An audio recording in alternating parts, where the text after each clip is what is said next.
Sebagai kreatornya podcast, dia tahu judul mana yang kayaknya orang paling ingat. Nah, jadi dia waktu menawarkan, saya juga kaget karena waktu saya familiar dengan podcastnya, saya belum pernah dengar episode ini. Waktu yang dinawarin, oh ternyata ini pilihan yang Mr. Popo, memang dia maunya ini. Terus lucunya, saya ngerasanya judul di Siores itu pas banget dengan perspektifnya Mawar, karena kita semua kan gak ada yang bisa melihat apa yang Mawar lihat kan. Jadi semacam judulnya itu seperti kayak Mawar ngomong kita semua di you see what I see gitu. Kalian itu memang cuma ngeliat aja yang aku lihat. Jadi saya ngerasa ya memang tepat gitu ya episode yang kita pilih. Masalah kemarin sempat kepo ke orang castingnya kan, yang pemilihan pemain yang kata-kata baru Serina kan juga pertama kali jadi penonton di film horor ya. layar lebar ya, sama Diandra juga itu. Maksudnya pemilihannya gimana sih? Kalau saya sih memang usahakan setiap judul ada pemain yang saya minimal saya nggak tahu sih, mungkin kayak kalau di OTT atau di mana pun mereka udah banyak fans atau banyak penggemar, minimal saya sebagai menempatkan diri sebagai penonton pertama film ini, saya belum pernah lihat mereka di film horor gitu. Saya belum pernah melihat mereka di situasi seperti ini. Nah, jadi saya pesan ke casting memang saya mau dong muka-muka yang saya belum familiar. Jadi orang lebih fresh. Terus kalau Shenina memang sebelumnya saya udah pengen kerja sama dia di film sebelumnya, cuma memang ketemunya akhirnya di sini. Nah, kalau Mawar kita casting cukup lama karena kan sangat spesifik kebutuhan untuk Mawar kan. Saya pengen kan ya pasti harus cantik supaya orang-orang gregetan gitu. Aduh gila secantik ini kok bisa ceritanya sama pocong gitu kan. Begitu harus fragile. Jadi kayak maksudnya ya kayak maksudnya secara fisik itu kayak Diandra gitu agak kurus kan. Jadi kan orang lebih kayak pengen mengayomi gitu, pengen melindungi karena ini anak fragile. Terus kalau yang lain gitu, kayak saya pengennya muka-muka baru. Kebetulan juga beruntung dari Jessica yang ternyata orang Sunda. Ide saya adalah karena mereka tinggal di kosan tuh kan biasanya kayak zaman dulu saya ngekos tuh isinya tuh campur-campur ya kan, ada orang Ujung Pandang lah, ada orang Bandung lah, ada orang apa. Nah ini jadi saya beruntung banget dari Jessica yang ternyata naturally Sunda gitu. Nah kalau Lina kan pengennya karena dia orang pintar di kampus, minimal yang agak-agak mysterious looking. Saya juga nggak tahu kenapa ngebayangin itu Lina tuh agak tinggi orangnya gitu. Jadi ya inilah proses castingnya cukup panjang, cuma saya beruntung dapat yang cocok banget buat peran-peran masing-masing. Mas Awi, horor kan terus berkembang ya di Indonesia. Untuk di bidang luar lagi sendiri apa yang saya sih ini sih nggak ngelihat kiri kanan gitu. Saya dari pribadi aja sebagai filmmaker, karena tadi saya juga sempat share karena saya sebenarnya tuh sudah punya kegatalan yang cukup lama untuk bikin film drama lagi. Nah di Siores ini saya selalu ngomong sebenarnya ini film drama yang dibungkus dengan genre horor. Jadi yang membedakan dengan film saya sebelumnya, kalau film saya sebelum itu memang jelas kalau itu film horor, kalau ini itu film drama sebenarnya. Berarti dari komposisinya juga. Iya, menurut saya gitu sih, menurut saya. Nah sekarang horor Indonesia lagi ini trennya tuh kayak arah slow burn gitu. Emang tuh sengaja apa emang udah kayak udah rasanya sekarang kita menghindari tiap 5 menit ada jump scare itu. Jadi tiap berapa menit ya? 5 menit. Soalnya ya itu sih, again saya juga cuma menjadikan diri sendiri sebagai tolak ukur, sebagai penonton pertama gitu kan. Kalau produser gitu ya, terutama salah satu produser MD lah, selalu tiap kali saya habis syuting, pertanyaan pertama adalah ada berapa kali jump scare gitu. Tapi kayak memang gitu, karena penonton kita sebegitu sering disajikan dengan tontonan horor, film horor pilihan semakin banyak. Kayaknya tuh jump scare adalah sesuatu yang sangat-sangat paling mudah dibuat gitu. Dengan cuma modal naikin sound aja udah kaget kan orang kan. Nah, cuma ya saya merasa penonton kita tambah kapalan ya gitu. Jadi sebuah jump scare akan jadi lebih puas. Justru yang bikin ngeri itu bukan jump scare, yang bikin ngeri adalah setupnya. Yang bikin ngeri adalah backgroundnya gitu. Untuk para cast, pengalaman syuting sendiri seperti apa sih? Boleh share itu kita. Siapa dulu silakan. Sebetulnya seru banget sih. Ini juga pertama kali aku main di film horor. Terus didukung juga sama setnya yang sangat horor juga. Apalagi kosan dan hutan juga horor banget. Tapi puji Tuhannya nggak ada gangguan mistis sih. Paling kayak ternyata kalau syuting film horor itu kita harus siap mental dan fisik harus prima terus gitu. Dan fokus juga harus terus terjaga gitu sih. Sama sih, mungkin kalau misalnya dari sisi kayak digangguin atau apa, puji Tuhan kita bertiga nggak digangguin ya. Iya. Tapi kalau misalnya dari sisi kerjanya di tempat syuting itu, menurutku justru di film ini salah satu syuting yang paling enak ya. Iya. Iya. Karena ada scene kuburan ya, Dona. Karena aku nggak ada di scene kuburan, jadi aku cuma di kosan sama di kampus doang. Jadi aku sangat menikmati prosesnya, apalagi jarang banget kita pulang pagi ya. Cuman kalau ada scene malam baru pulangnya agak pagian, tapi itu pun langsung syutingnya siang lagi, jadi aku enjoy banget syutingnya. Enak. Enak. Kalau aku sih ini salah satu film yang challenging sih untuk aku karena ya scene kuburan itu. Tapi untungnya sih gara-gara memang mainin juga sama seumuran, jadi kita masih fun aja, ke bawah fun dan juga emang saling motivasi, menguatkan gitu. Kayak lagi bikinan kita tuh yaudah benar-benar bareng-barengan makan mangga gini-gini gitu, tapi jadi ya seru-seru aja gitu. Mas, kenapa syuting di kuburan itu sampai berhari-hari? Karena kita betah. Karena tingkat kesulitannya memang tinggi banget. Tingkat kesulitan kan sangat-sangat tinggi ya. Dan itu karena adegan malam, jadi kita cuma bisa mulai setelah makan malam dengan batas sampai matahari terbit. Jadi karena shotnya banyak, terus ya seperti bilang kan, masa lightingnya juga susah, terus adegannya juga hujan, jadi memang dibutuhkan karena tingkat kesulitan yang tinggi. Itu berarti ngebangun set sendiri sama Iya, karena kan kita perlu menggali, jadi kita pikir nggak mungkin di kuburan beneran. Begitu kalau kuburan beneran kan pasti kuburannya yang pada umumnya adalah warna-warni gitu kan. Maksudnya kayak kuburan satu ke kuburan lain kan nggak satu tone warna-warni pasti. Dan saya pengennya kan dalam satu one shot kuburan itu sama satu tone. Jadi kita udah mikir, begitu kan ada adegan di mana secara mistis kuburannya berubah jadi sama semua. Itu juga kita nggak mungkin lakukan di kuburan beneran gitu. Jadi ya udah kita akhirnya menemukan lokasi di Cibubur yang sebenarnya lokasi itu kayak hutan kota gitu. Kita set akhirnya. Jadi lebih bebas lah untuk kita gali, untuk kita ganti misalnya. Susahnya apa sih Mas tantangannya untuk akhirnya ngebangun set dan sampai membekas seperti di semua pemain itu? Soalnya tadi juga kelompok sebelumnya adegan kuburan yang paling berkesan pada mereka, paling menakutkan, paling challenging. Ini Mas Robi sendiri seperti apa? Hujan betulan Pak? Enggak, maksudnya hujannya kita bikin. Itu juga dari Artun, kita udah tiap hari udah 4 mobil tangki masih nggak cukup nih hujan gitu. Jadi ya gitu karena memang shotnya banyak ya. Terus dari naskah saya udah ngerasa. Jadi waktu kita syuting di kosan memang beruntungnya Dona aja, di kosan tuh kita super lancar sampai hemat 1 hari. Jadi harusnya misal di kosan 18 hari, kita 17 hari udah selesai. Karena kan interior, dia interior mau di luar hujan kita tetap masih bisa syuting. Jadi kita malah nabung, tiap hari nabung scene, hemat 1 hari. Saya pikir wah juara nih, hemat budget nih 1 hari. Jebol lah di set kuburan, karena di kuburan memang jauh lebih susah. Terus yang adegannya saya pikir gampang, cuma mau digonggongin anjing aja, itu 2 hari syutingnya. Memakai 3 ekor anjing. Bener-bener yang ini udah bisa ngegonggong, abis itu nggak bisa ngegonggong lagi. Mau ngeliatin kan, ngeliatnya juga spesifik, ngeliatnya nggak boleh ngeliat ke mawar. Dia tuh ngeliatnya sebenarnya ke belakangnya mawar. Kalau kalian perhatiin, yang digonggongin tuh bukan mawar, yang digonggongin itu restu. Jadi dia ngeliatnya tuh lebih tinggi ke kanannya mawar. Nah, gitu-gitu aja kita sampai ganti anjing 3 kali. Sampai 2 hari tuh syuting adegan itu doang. Jadi emang nggak ada adegan mudah tuh di kuburan. Yang maksudnya jebol itu apakah target di kuburan berapa Ya, hari? betul. Jadi berapa hari? Dari 5 hari jadi 6 hari. Total berapa tanki Mas? Airnya? Cukup lah buat mandi sekeluarga sebulan. Lagi Diandra dong. Di sini kan kamu udah sebagai mawar yang katanya jatuh cinta sama Restu yang ternyata pocong gitu kan.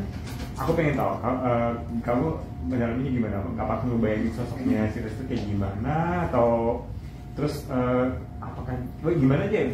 Gimana kamu membangun chemistry dengan Restu yang kita nampakkan nggak bisa lihat gitu? Gimana?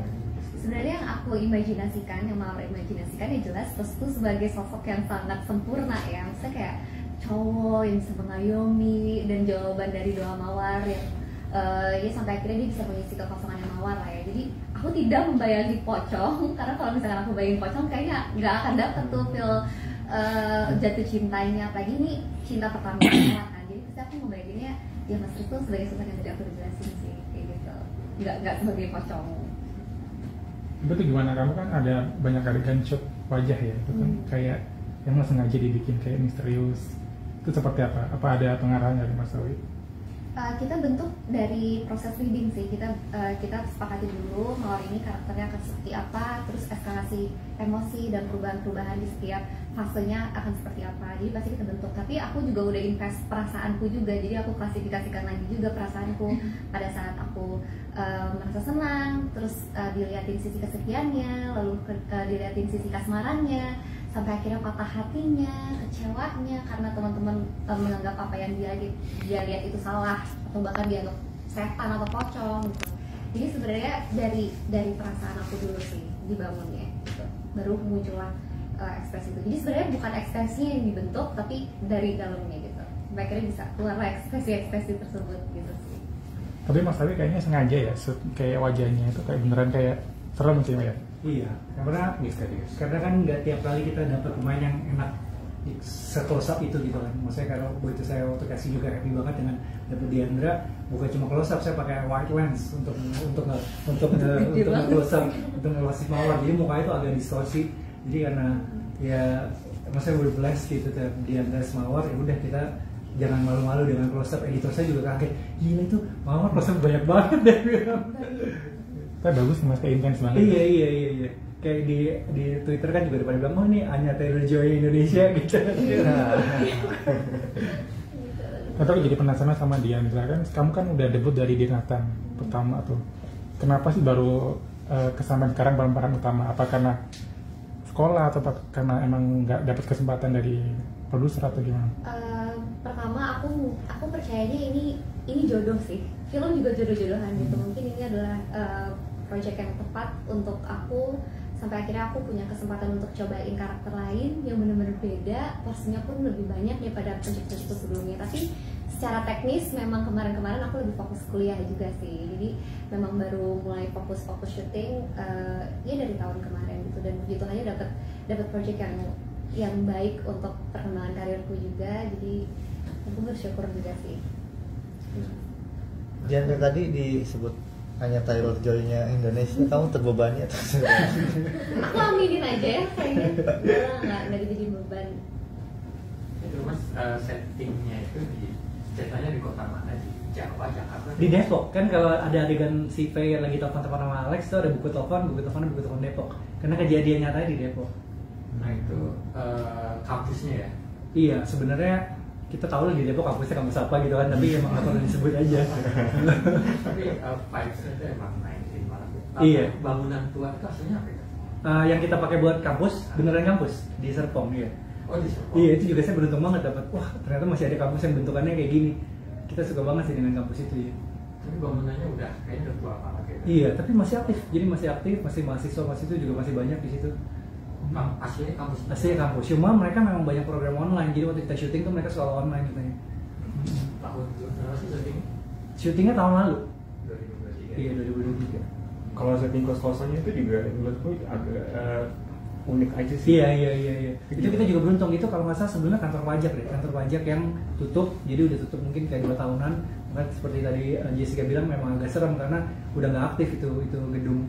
Dan memang sebenarnya udah kayak listriknya udah nggak nyala, air udah nggak nyala, kita yang bawa gitu kita yang bikin gedungnya di Bogor kalau gitu. Mas kalau boleh aku ini sih penasaran aja.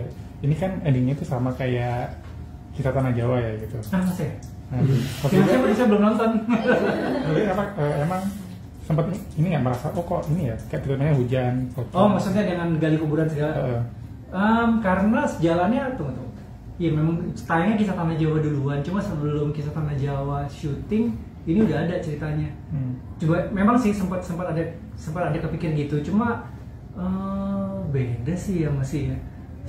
Saya lebih sadar bahwa saya sudah melakukan adegan bongkar kuburan tuh setelah di Siwaresi, karena naskah saya selanjutnya ada adegan begitu lagi dan itu jangan udah 2 kali gali kuburan.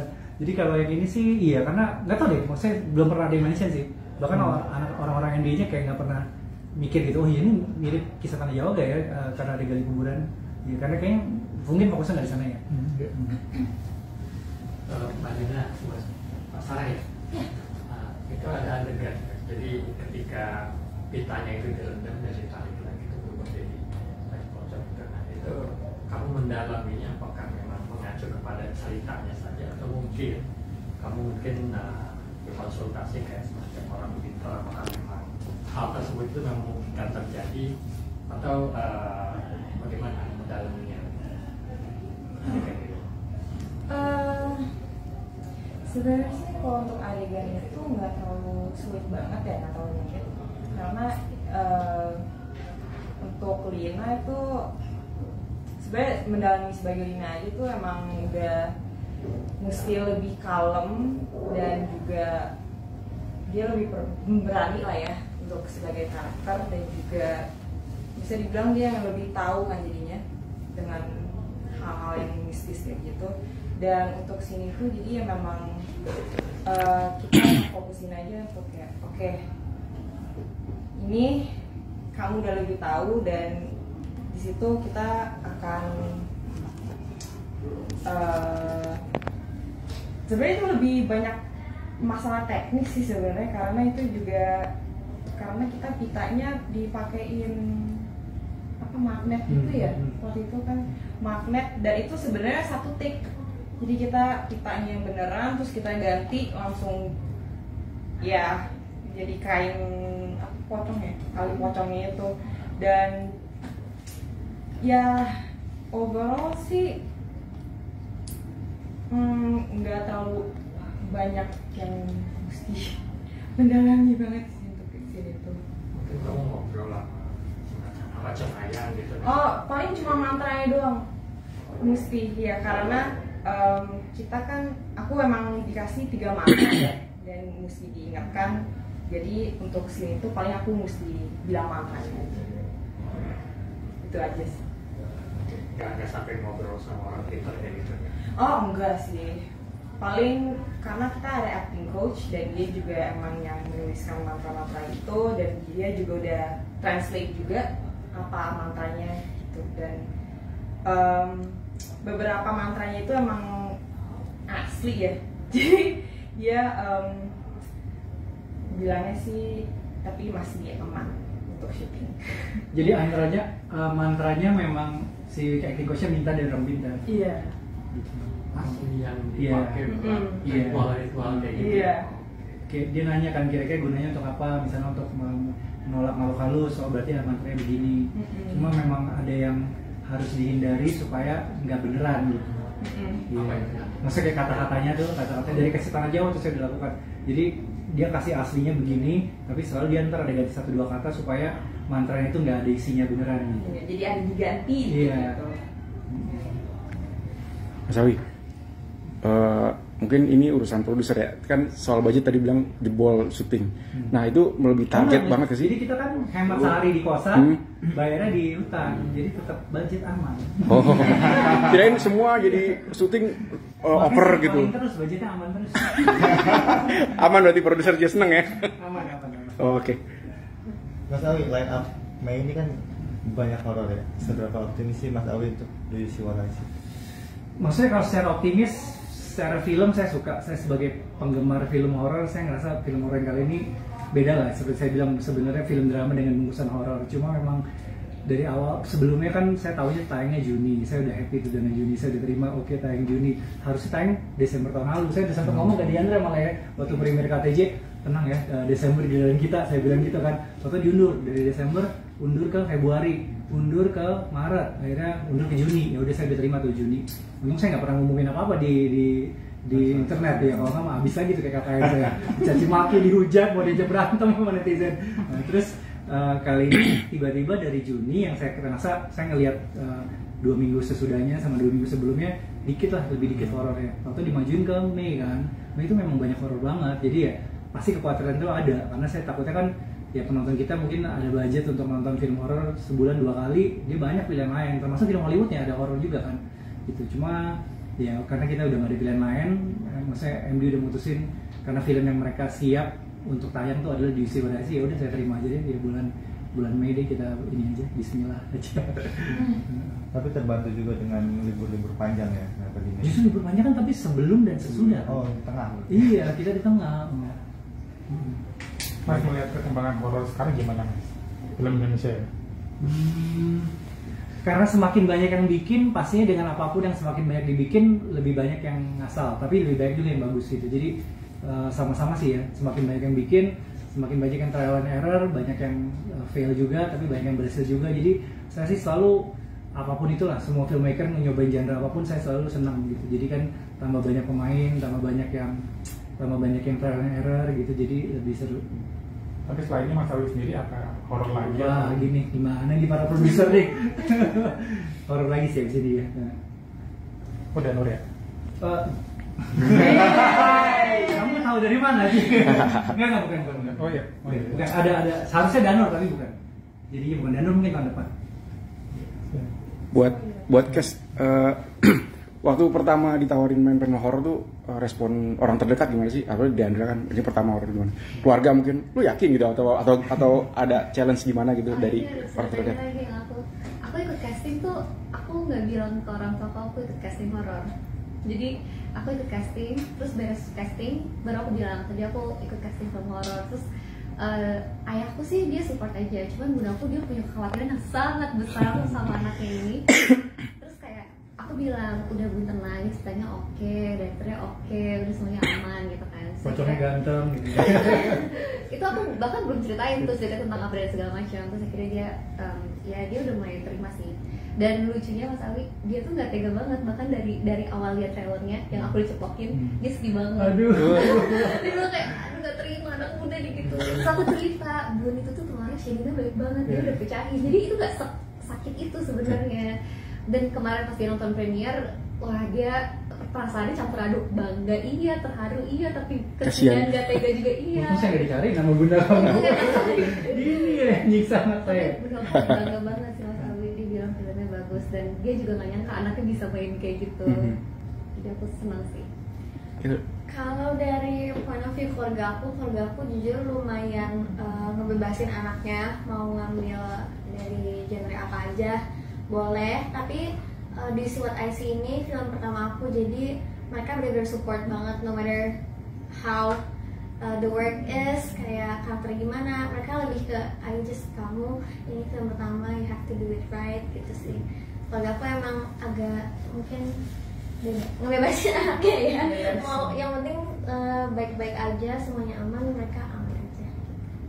Ya aku juga sama sih sama keluarga aku, mereka bebas kalau aku milih karakter gimana, mereka paling cuma kayak oke horor, bukan jadi setan ya kan, ya gitu kan, gitu doang. Ya overall sih ada dan mereka tetap support aja sih. Sama yang didoain dulu itu sebelum shoot itu kan. Iya. Ngasih wejangan gitu ya. Hati-hati atau apa gimana? Udah. Makasih foto. Oke, makasih. Foto boleh. Berdiri atau duduk?